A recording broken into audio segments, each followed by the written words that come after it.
Bismillahirrahmanirrahim. Assalamualaikum warahmatullahi wabarakatuh. Alhamdulillah, assalatu wassalamu ala rasulillah. Rabbi shrahli sadri wa yassirli amri wahlul 'uqdatam min lisani yafqahu qawli, amma ba'du.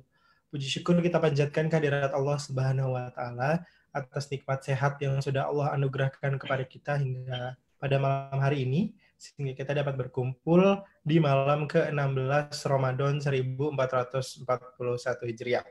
Salawat serta salam semoga senantiasa tercurah kepada baginda Muhammad Sallallahu Alaihi Wasallam yang kita harapkan syafaatnya kelak di yaumil kiamah. Bapak Ibu jamaah sekalian, kami ucapkan selamat bergabung kembali dalam tausiah online edisi Ramadan BPUI PT Pupuk Kalimantan Timur yang bekerja sama dengan Masjid Raya Baitur Rahman, Masjid Fathul Khair, Masjid Al Furqon, dan juga Masjid Al Mubarakah. Semoga dalam perjumpaan ini, meskipun secara virtual, tidak berkurang keberkahan dan kebaikan di hadapan Allah Subhanahu wa Ta'ala. Kami juga ucapkan selamat bergabung kembali Ustadz Jehan Fikih Yudhistira LCM Sosio yang insya Allah akan menyampaikan tausiah pada malam hari ini. Juga tidak lupa kami menyapa seluruh sahabat Suara Baitur Rahman yang menyimak melalui radio Suara Baitur Rahman di 88,1 FM dan juga rekan-rekan yang menyimak melalui Facebook streaming di akun Yayasan Baitur Rahman.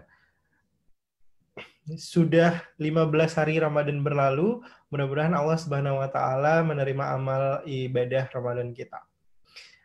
Kami informasikan juga kepada Bapak Ibu sekalian bahwa panitia Ramadan BPUI PT Pupuk Kalimantan Timur bersama Gerakan Baitur Rahman Care juga telah membuka donasi yang akan disalurkan kepada warga Kota Bontang yang terkena dampak pandemi COVID-19. Untuk itu kepada Bapak Ibu yang ingin beramal soleh, berinfak dan bersedekah bisa nanti insya Allah panitia Ramadan BPUI dan juga BICARE siap untuk menerima dan menyalurkan. Baik, langsung saja mari kita buka agenda kita pada malam hari ini dengan membaca basmalah bersama-sama. Bismillahirrahmanirrahim. Dan sesuai dengan agenda kita pada malam hari ini, tausiah yang bertemakan hal-hal yang membuat Islam unggul dalam iptek pada zaman tabi'in dan tabi'in yang akan disampaikan oleh Ustadz Jehan Fikih Yudhistira LCM Sosio. Dan Ustadz nanti mohon kesediaannya untuk nanti memimpin doa setelah tausiah selesai langsung ya Ustadz. Untuk itu kepada Ustadz Jehan disilakan. Baik, terima kasih. Assalamualaikum warahmatullahi wabarakatuh. Alhamdulillahirrahmanirrahim. Wassalatu wassalamu ala asyrafil anbiya'il mursalin habibina maulana sayyidina Muhammad sallallahu alaihi wasallam la nabiyya ba'dahu la rasulullah ba'dahu. Amma ba'd. Alhamdulillah pada malam hari ini kita masih bisa berjumpa meskipun lewat virtual, dan alhamdulillah kita malam hari ini adalah malam ke-16 ya, malam ke-16, besok puasa ke-16 Ramadan. Dan mudah-mudahan kita tetap semangat meskipun cuacanya kalau siang agak panas ya, tapi ya mudah-mudahan membuat kita semakin kalau kita membayangkan dulu Rasulullah dan para sahabat itu berpuasa panas-panas juga perang ya, kita walaupun tidak perang ya, tetapi mudah-mudahan kita juga ikut bertafakur, tadabbur, dan mengambil banyak manfaat daripada Ramadan yang ada pada tahun ini.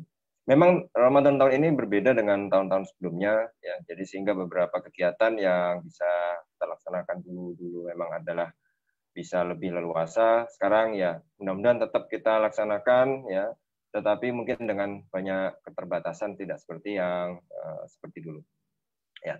Dan ini temanya menarik yang menurut saya pribadi yang bisa kita ambil hikmahnya, yaitu hal-hal yang membuat Islam unggul dalam ilmu pengetahuan. Iptek berarti ilmu pengetahuan dan teknologi ya, pada zaman tabi'in, tabi'in. Yang perlu diketahui dulu berarti ada zaman Rasulullah dan para sahabat. Kemudian setelah zaman berikutnya disebut tabi'in, tabi' dari kata orang yang mengikuti. Nah, zaman setelahnya adalah tabi'in, yaitu orang yang mengikuti orang-orang yang mengikuti Rasulullah. Nah, istilahnya seperti itu ya. Jadi generasi awal itu Rasul dan para sahabat, kemudian tabi'in, yaitu generasi setelah para sahabat, yang mana mereka tidak berjumpa langsung dengan Rasulullah, tapi berjumpa dengan sahabat-sahabatnya Rasulullah. Kemudian generasi selanjutnya adalah yang tidak berjumpa dengan sahabat, tetapi berjumpa dengan tabi'in, yaitu yang langsung dididik oleh para sahabat. Itulah. Tapi sebenarnya kalau kita melihat bahwa beberapa keunggulan ya iptek itu secara lebih luas itu bukan hanya pada tabi'in, tapi justru setelahnya ya, nanti dinasti Abbasiyah itu pada Khalifah Al-Ma'mun dan juga sebelumnya ayahnya yaitu Harun Ar-Rasyid itu mencapai puncak keemasan. Ya, puncak keemasan. Tetapi menarik sekali, ini tidak mungkin tercapai kalau tidak dari pondasi yang ditanamkan oleh Rasulullah dan para sahabat. Ya, istilahnya Rasulullah mendidik langsung orang-orang yang kenal dengan beliau, ya, yang kemudian yaitu para sahabat, yang para sahabat ini kemudian mengestafetkan ya pendidikan Rasulullah ini, ya, yaitu dalam hal salah satunya kalau kita fokus tema pada ini adalah mencintai ilmu yang terus diestafetkan sehingga mencapai puncak kejayaan. Jadi kalau kita anggap bahwa kejayaan umat Islam dalam hal iptek itu instan, itu tidak mungkin. Itu terjadi karena ada pergulatan-pergulatan yang mana pergulatan itu bukan hanya muncul tiba-tiba, tetapi Rasulullah SAW itu kemudian memberikan pondasinya, memberikan landasannya, mendidik para sahabat langsung, yang mana kemudian para sahabat ya, ini kemudian mengestafetkan ke generasi-generasi setelahnya. Nah, kalau kita lihat nanti saya ambil dari kitabnya Muhammad Wajdi, ya, ini penulis Mausu'i. Kalau dibilang Mausu'i itu orang yang sangat ahli, Mausu'ah itu ensiklopedia. Jadi Farid Wajdi ini seorang penulis Mesir di era 60-an 70-an, yang mana kemudian beliau ini banyak menulis dan banyak mengungkap hal-hal dalam berbagai masalah, dalam berbagai qadhiyah. Nah, saya ambil dari kitab beliau kemudian menegaskan, pertanyaannya adalah, ilmu apa sih yang digaungkan oleh Islam? Sehingga kita melihat banyak hadis, banyak Al-Quran yang berbicara tentang cinta kepada ilmu. Nah, ilmu apa sih yang digaungkan oleh Islam ini kok orang-orang itu, para ulama, para sahabat terus itu menganjurkan untuk mencintai ilmu, ya, belajar dan lain sebagainya. Maka menurut beliau adalah ilmu yang digaungkan oleh Islam adalah setiap ilmu yang menghapus kebodohan. Apa saja, termasuk di dalamnya akidah agama, termasuk di dalamnya adalah ilmu tentang alam. Jadi segala sesuatu yang menghapuskan kebodohan, ya, baik itu bodoh dalam hal ilmu alam, ya, ataupun ilmu agama, ilmu akidah, ya, itu semuanya adalah konsekuensinya. Yang penting orang itu tidak bodoh. Yang kedua, ketika Islam mengajarkan kebutuhan yang sama terhadap ilmu, ya, baik ilmu yang benar dalam akidah maupun ilmu yang bisa memperbaiki kehidupan, ya, masyarakat dan segala aspek yang meliputinya, maka anjuran untuk belajar itu tidak hanya terbatas pada satu lingkup ilmu saja, tetapi semuanya. Nah, ini menarik, ya. Para generasi awal, yaitu para salafus soleh, yaitu para sahabat, tabi'in, tabi'in, dan generasi-generasi setelahnya, memahami betul pentingnya ilmu. Nah, ini ya. Jadi kalau kita nggak usah bicara muluk-muluk kenapa sekarang umat Islam terpuruk dalam hal misalnya keilmuan atau apa, nggak usah muluk-muluk. Tetapi pemantiknya adalah apakah sudah kita memahami betul pentingnya ilmu, sehingga konsekuensinya adalah kalau kita benar-benar yakin, kita memahami betul bahwa mihwar itu titik tolaknya adalah bahwa ilmu itu penting, maka mudah-mudahan itu bisa mengungkap, membuka. Ya. Coba kita lihat. Setelah wafat Rasulullah SAW, mereka banyak mempelajari ilmu dalam berbagai bidang. Ya, bahkan masuk ke perpustakaan Yunani, Romawi, dan Persia untuk menghasilkan sesuatu yang lebih baik. Jadi bukan hanya belajar, tetapi kemudian tidak ada hasilnya. Nah, kalau dalam bahasa Arab ini namanya anjaba. Anjaba itu kalau bahasa Inggrisnya to generate, untuk menghasilkan sesuatu. Jadi belajar itu bukan hanya kemudian belajar, tapi hasilnya mana? Nah, disitulah kemudian para generasi awal, ya setelah Rasul wafat, ya mereka belajar apa saja, bahkan masuk ke perpustakaan-perpustakaan Yunani, Romawi, dan Persia, yang mana ketika itu Yunani, Romawi, dan Persia adalah peradaban-peradaban besar yang waktu itu di puncak keemasannya mereka. Tapi umat Islam ini tidak peduli. Ya. Mereka tidak peduli mengambil ilmu dari sumber apa saja selagi ilmu itu bermanfaat. Nah, di sini ada syaratnya. Makana al-ilmu fihi al-manfa'ah, yakni selama ilmu itu punya manfaat.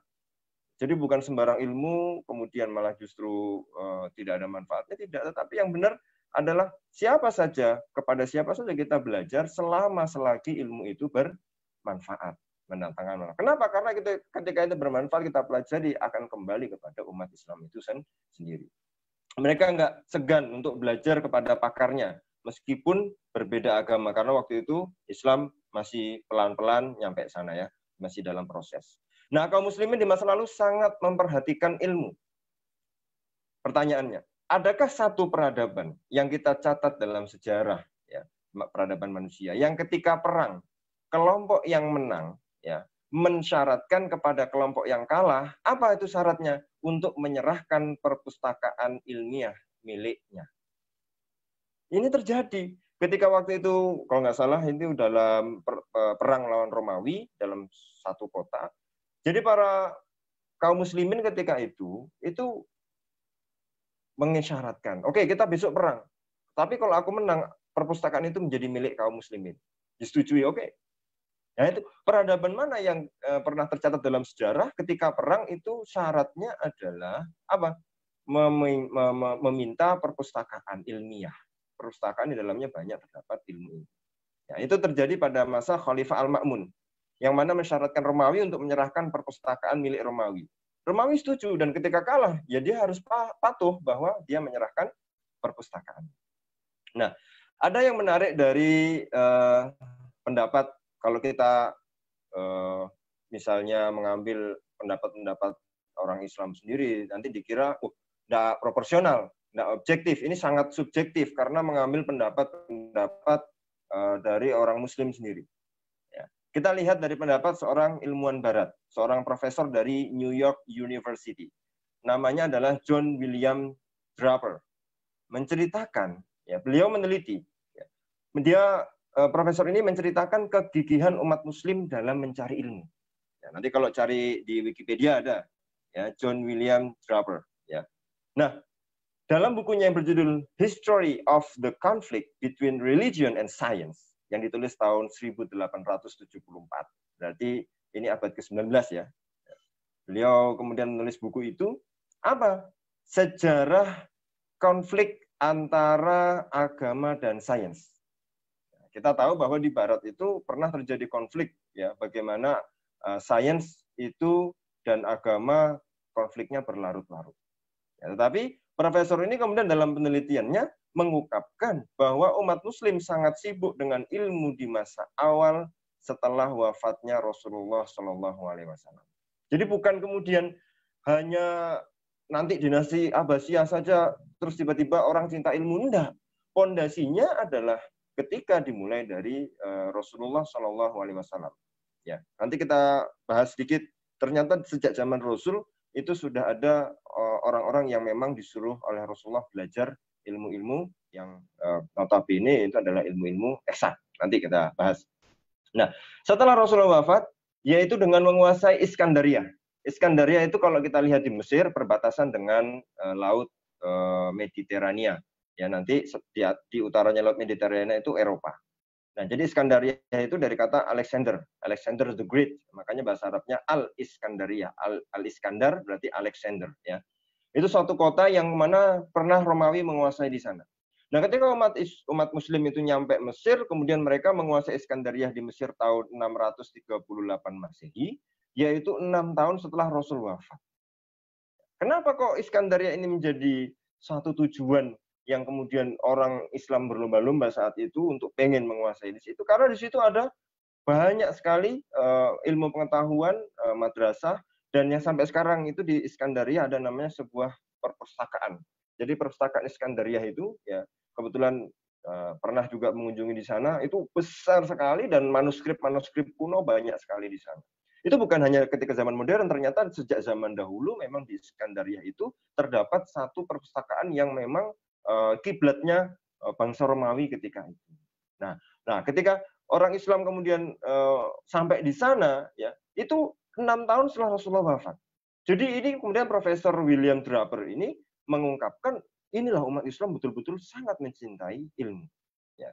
Setelah berjalan 2 abad, mereka mampu menguasai semua kitab ilmiah Yunani dan menerapkannya dengan tepat. Ya.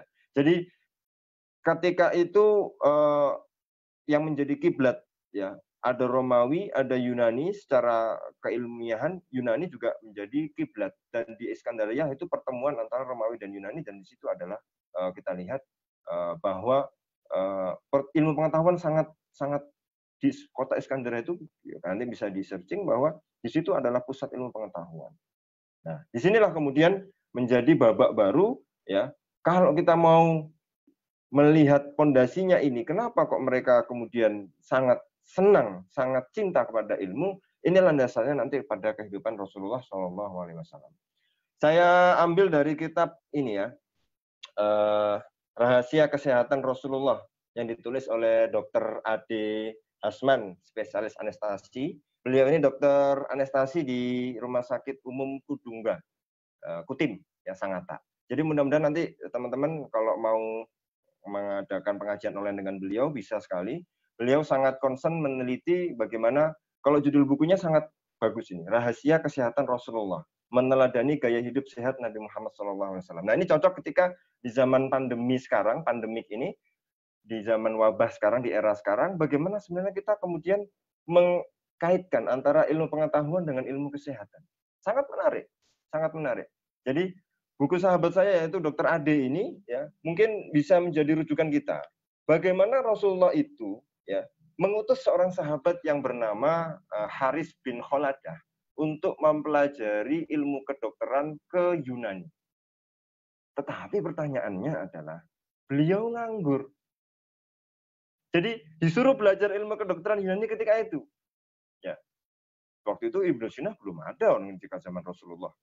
Jadi yang paling moncer ilmu kesehatan ketika itu, yaitu ilmu kedokteran, ya, itu Yunani. Maka sahabat diutus ke sana untuk belajar tentang ilmu kesehatan. Ya, namanya Haris ibnu Kholadah. Tetapi Haris ibnu Kholadah ini nganggur. Kenapa? Karena selama masa Rasulullah hidup, hanya sakit 2 kali. Bayangkan, ada nggak kita di zaman sekarang sakit hanya 2 kali?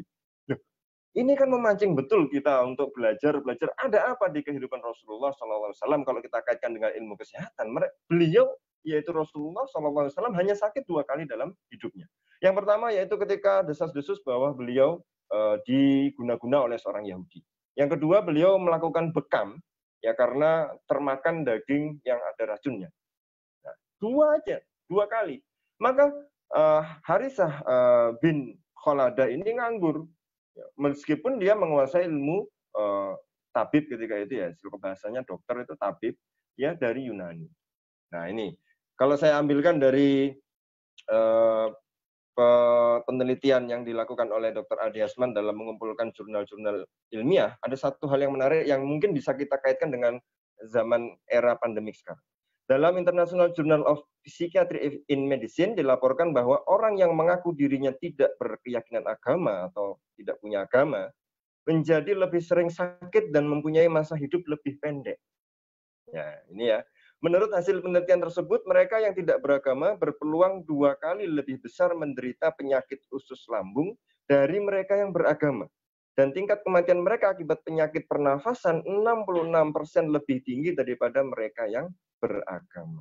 Secara pengamatan empirik kasat mata, kita bisa menyaksikan bahwa sangat susah sekali menemukan demensia atau kepikunan pada komunitas ulama atau kiai sepuh yang usianya sudah lanjut. Nah, ini menjadi menarik.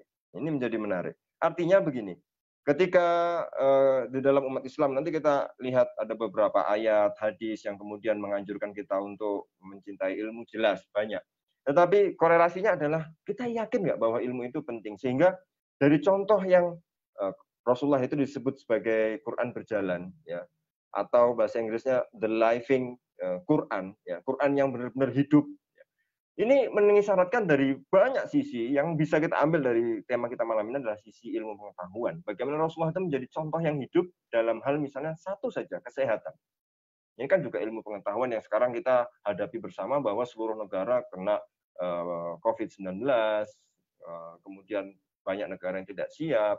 Tetapi kaitannya adalah bahwa ternyata kalau kita kemudian merujuk kepada apa yang dilakukan oleh Rasulullah SAW sebagai suri tauladan, tentu insya Allah kita bisa melihatnya secara lebih detail. Ya. Misalnya nanti kalau dalam Al-Quran kita banyak menemukan sekali ayat-ayat yang menganjurkan untuk mempelajari ilmu, misalnya dalam Quran surat Ali Imran ayat 18, ya. Syahidallahu annahu la ilaha illa huwa wal malaikatu wa ulul ilmi qa'iman bil qist. Nah, para malaikat dan orang-orang yang berilmu juga menyatakan yang demikian itu. Apa? Bahwasanya tidak ada Tuhan yang berhak disembah melainkan Allah yang menegakkan keadilan. Artinya bahwa malaikat diberi kesempatan untuk bersaksi. Orang berilmu juga dengan ilmunya ia akan bisa mengisyaratkan bahwa tidak ada Tuhan selain Allah. Artinya apa? Misalnya gini, kita belajar fisika. Ya, sekarang ada fisika yang dulu adalah fisika kuantum misalnya. Fisika Newtonian. Kemudian di era tahun 70-an ada fisika kuantum, ya, fisika kuantum. Nah, ini perubahan-perubahan ini anggaplah kita belajar fisika secara mendetail gitu. Di akhir pengamatan kita terhadap alam, terhadap benda-benda fisika misalnya, terhadap materi, terhadap energi, kita akan terperangah. Wah, ternyata ya, tidak ada Tuhan selain Allah. Ini siapa yang menciptakan? Dulu ada materi, ada energi dalam Newtonian misalnya. Ketika dalam fisika kuantum, cahaya apakah itu energi atau materi? Wah, ternyata dalam fisika kuantum pola pandangnya berubah. Apa? Ternyata cahaya itu materi dan energi sekaligus. Ternyata materi itu zat padat misalnya. Ketika diteropong lagi, yang paling kecil adalah neutron, elektron, dan proton misalnya. Nah, proton ini, elektron, neutron ini di mikroskop lagi, diteliti lagi, ternyata ujung-ujungnya adalah energi. Ini menjadi bingung semuanya. Akhirnya batas antara materi dan energi dalam sudut pandang kuantum ini sudah sangat tipis sekali. Nah, inilah yang kemudian kita kalau kemudian benar-benar belajar sehingga mengetahui secara detail, kita akan dengan ilmu apa saja, kita akan mengangkat tangan bahwa kita akan mengakui bahwa tidak ada Tuhan selain Allah. Nah, ini tauhid. Nah, tauhid inilah yang kemudian para sahabat, para tabiin, para tabiin itu mengakar betul. Ketika kita meneliti tentang sejarah, ada Ibnu Sina, ada Al-Khwarizmi, bahkan di Eropa itu dulu ada di Spanyol ada Ibnu Rushd, yaitu Averroes, yang sampai sekarang setiap tahun hari kelahirannya diperingati di Spanyol. Karena apa? Karena Eropa merasa berutang budi terhadap Ibnu Rushd, yang mana meletakkan pondasi-pondasi keilmiahan sehingga Eropa bisa maju sekarang adalah berkat jasa Ibnu Rushd.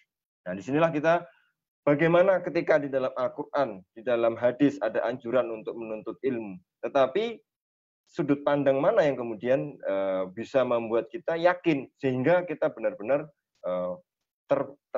tergugah hati kita untuk benar-benar mencintai ilmu, belajar dengan semaksimal mungkin. Karena apa? Dengan belajar itu akhirnya kita bisa mendapatkan sesuatu yang nilainya adalah tauhid. Apa? Tidak ada Tuhan selain Allah. Nah, dari sinilah kita bisa benar-benar introspeksi sebenarnya bagaimana sejatinya apa yang kita lakukan, apa yang kita landaskan ini menjadi suatu momen yang penting untuk bisa menambah keyakinan kita. Nah, kalau kita punya ilmu tapi kemudian iman kita tidak bertambah, maka ini menjadi suatu tanda tanya. Nah, saya ambil dari untuk mengakhiri mungkin saya ambil dari satu pernyataan ya yang pernah saya dengar dari Mas Sabrang. Mas Sabrang ini penyanyi dari Leto, ya.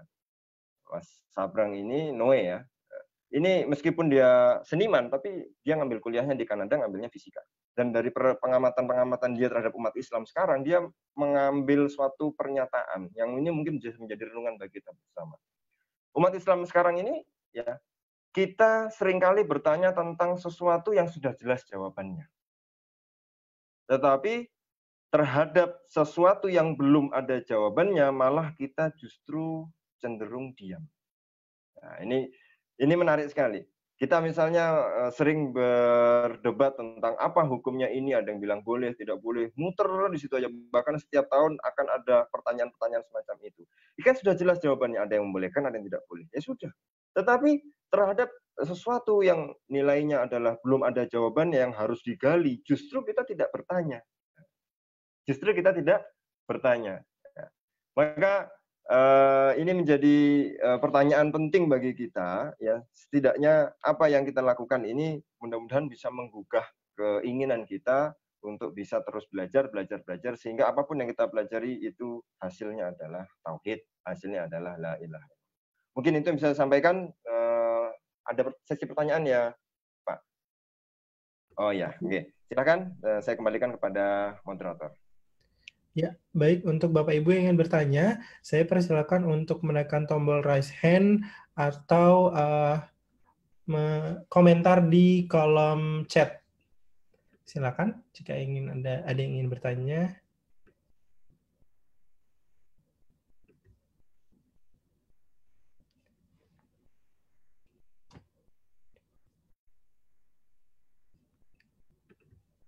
Ada? Nah, silakan Pak Wawan, saya aktifkan dulu audionya ya. Oke, monggo Pak. Assalamualaikum Ustaz Jihan. Waalaikumsalam warahmatullahi wabarakatuh. Pak Wawan, monggo.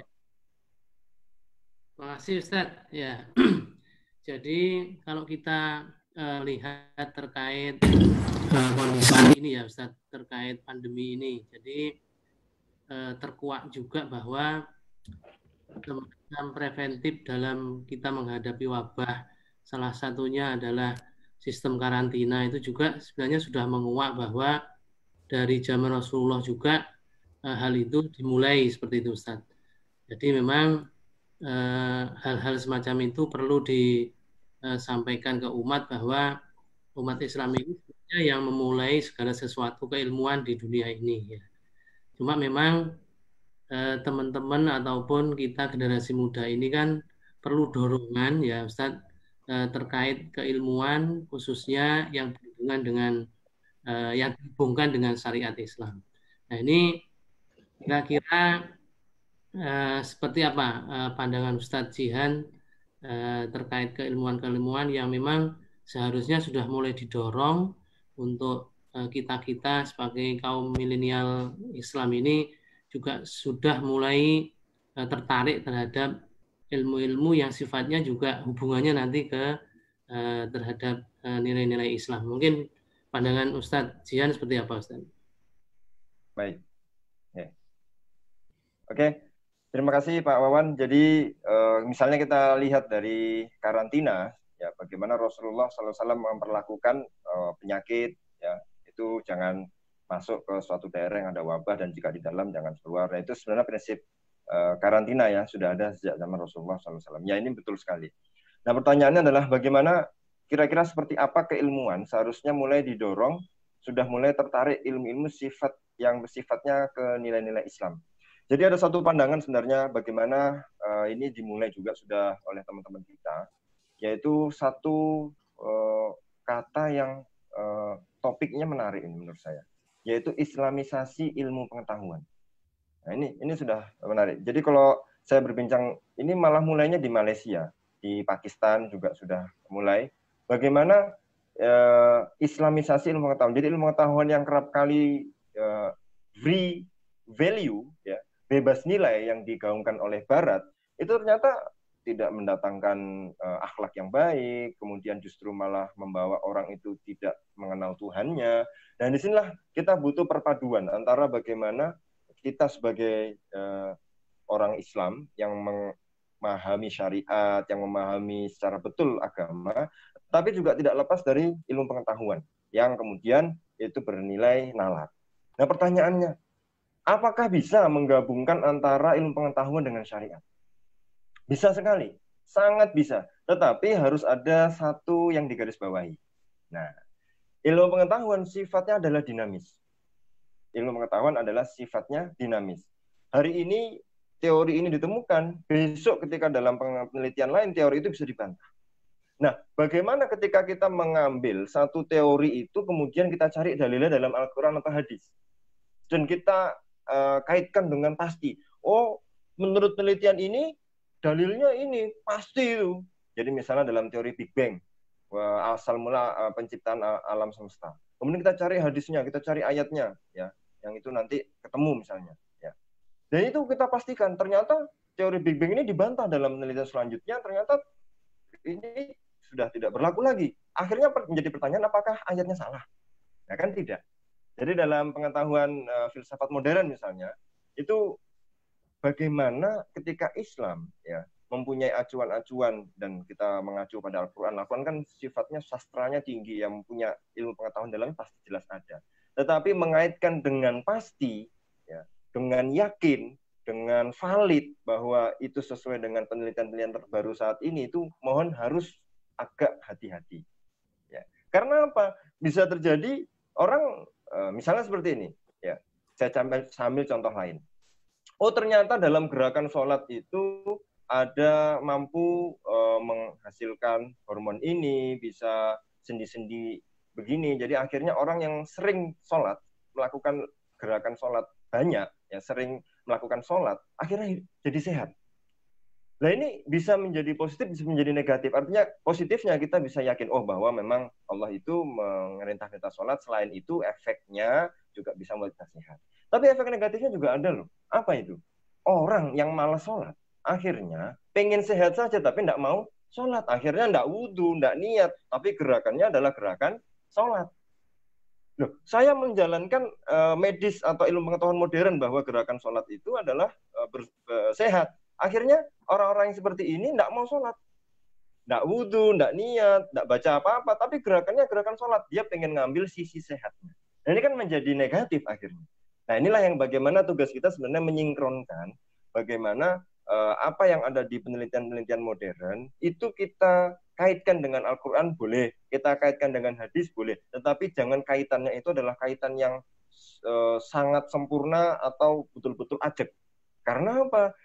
Di dalam ilmu pengetahuan atau sains ini setiap hari orang meneliti, akhirnya satu teori bisa jadi di masa yang akan datang akan bisa menjadi salah atau terbantahkan dengan teori yang lain. Kalau istilahnya dalam filsafat ilmu itu kita lihat ada white ghost dan black ghost, ya, angsa hitam. Angsa hitam ini kemudian untuk membantah angsa putih yang selama ini kita yakini. Nah, kira-kira seperti itu, Pak Wawan. Jadi mudah-mudahan bisa mengkorelasikan antara ilmu pengetahuan modern, penelitian terbaru dengan apa yang ada dalam Al-Quran dan hadis, tapi secara hati-hati. Kalaupun mungkin bisa dikaitkan, kaitannya tidak dengan saklek, karena ketika teori itu terbantahkan dan menjadi salah, maka bisa jadi kemudian itu dijadikan orang-orang yang tidak suka kepada Islam untuk menyalah-nyalahkan Al-Quran dan menyalah-nyalahkan hadis. Nah, itu yang tidak kita harapkan justru sebenarnya. Terima kasih Ustaz. Mas Firman, silakan dilanjut. Ya, ada lagi yang ingin bertanya? Satu lagi terakhir ya sebelum kita tutup.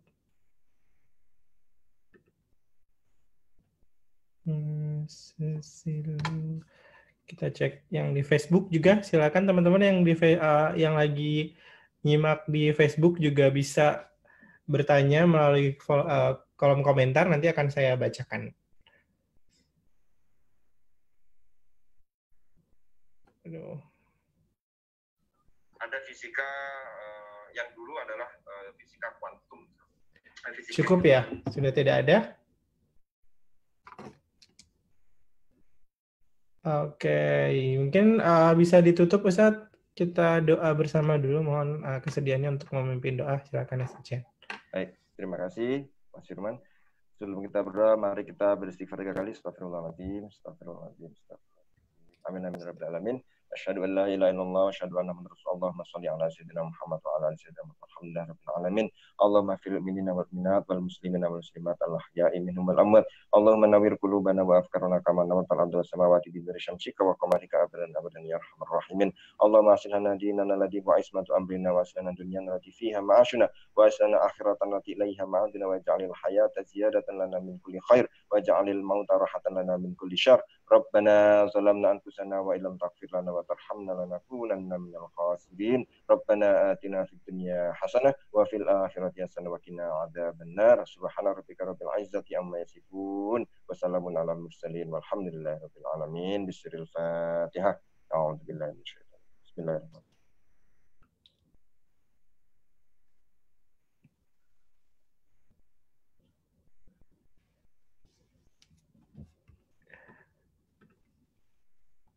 Baik Bapak Ibu yang dirahmati Allah, demikian tausiah pada malam hari ini. Ustaz Jihan, sekali lagi jazakallah khair atas kesediaannya.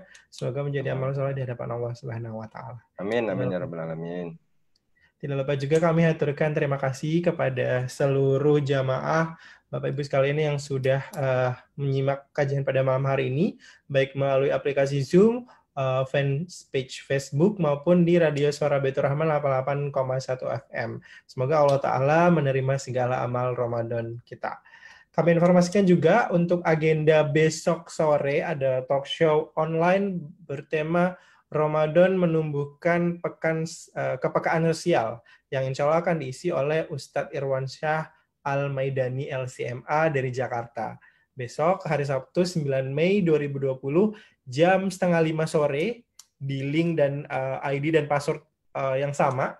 Juga besok malam akan ada tausiah serupa pada malam hari ini bertemakan keutamaan 10 hari terakhir bulan suci Ramadan yang insya Allah akan disampaikan oleh Ustadz Hamdani LCMA. Selain itu kami juga informasikan kepada Bapak Ibu sekalian bahwasannya panitia Ramadan BPUI PT Pupuk Kalimantan Timur juga sudah membuka atau dapat membantu untuk menerima dan menyalurkan zakat Bapak Ibu sekalian. Untuk itu Bapak Ibu dapat mendatangi stand ZIS yang sudah dibuka di masing-masing masjid di lingkungan PT Pupuk Kaltim. Ada Masjid Raya Baitur Rahman, Masjid Al-Furqan, Masjid Fathul Khair, dan juga Masjid Al-Mubarakah. Tentunya dengan memperhatikan protokol pencegahan penularan COVID-19. Selain itu juga Bapak Ibu bisa membayarkan zakat dengan melakukan transfer ke rekening 1480010569492 atas nama Panitia Ramadan Masjid Raya Baitur Rahman. Atau juga bisa menggunakan jasa layanan jemput zakat. Jadi Bapak di rumah aja, nanti panitia yang akan datang ke rumah Bapak Ibu untuk menjemput zakatnya. Ini kontaknya sudah ada di screen nih, bisa di screenshot atau di foto mungkin ya.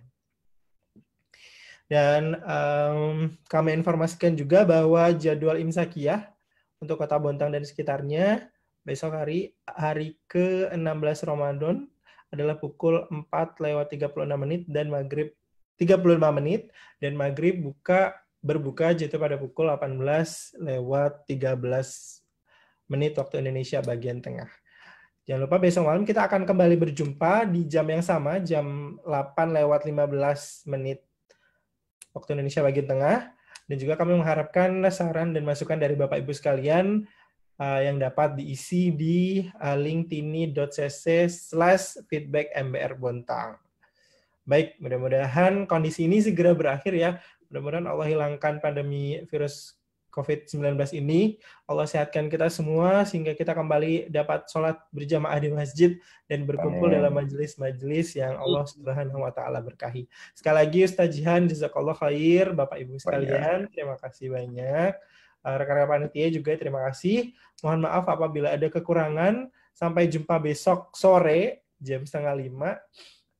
Demikian, selamat menjalankan ibadah puasa, selamat menjalankan ibadah tarawih di rumah. Assalamualaikum warahmatullahi wabarakatuh.